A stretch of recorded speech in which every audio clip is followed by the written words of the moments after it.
So some of you might be familiar with the show Friends. And, I have to say, when I was in college, Friends was the show because my roommates and I, every night, we would make sure Thursday night that at 8 o'clock, we were in front of the TV watching Friends. And each of us had kind of a character. Like I had a roommate that was kind of more like Phoebe and a roommate that was kind of like Rachel, and of course, my character that, I was most like was Monica. Yes, I will admit.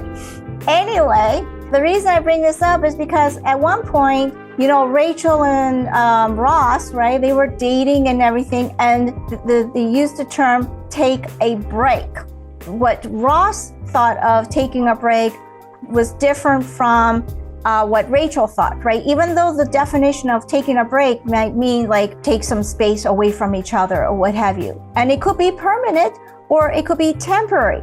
But here's the thing though, they each assumed what the other person meant when they said take a break, which caused some misunderstanding where, then Ross had to say, well, I thought it meant this. And Rachel said, well, I thought it meant this. So when you're in that conversation, don't always make assumptions, because based on, yes, the vocabulary meaning of take a break might seem clear, but however, in the person's mind of what it actually means might be different. So it's always best, don't make assumptions because assumptions can lead to misunderstanding. So if you're not sure what, don't assume what the other person meant when taking a break. Don't assume that they mean the same thing as what you're thinking about, right? Always ask for clarity because with clarity, then you reduce the misunderstanding, then you know what the other person is truly thinking and meaning, and then you have that connection of, okay, this is what it actually means. There's no misunderstanding, and then you can proceed forward.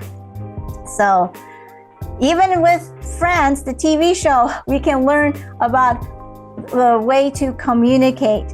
And in this case, with Rachel and Ross, right, if they had just asked for clarity of what taking a break meant for each of them, then it would have reduced all of the misunderstanding. But yes, it's a comedy show, so they had to have a bit of that misunderstanding to make it a bit of fun. But in real life, sometimes that misunderstanding can lead to a big headache. If this is something that you would like to discover for yourself about, how to be clear in your conversation with the other person, either at home, work, spouse, children, co-workers, colleagues, whoever it is, right? You can grab my book, Pearl of Grace, or better yet, you can book a call with me.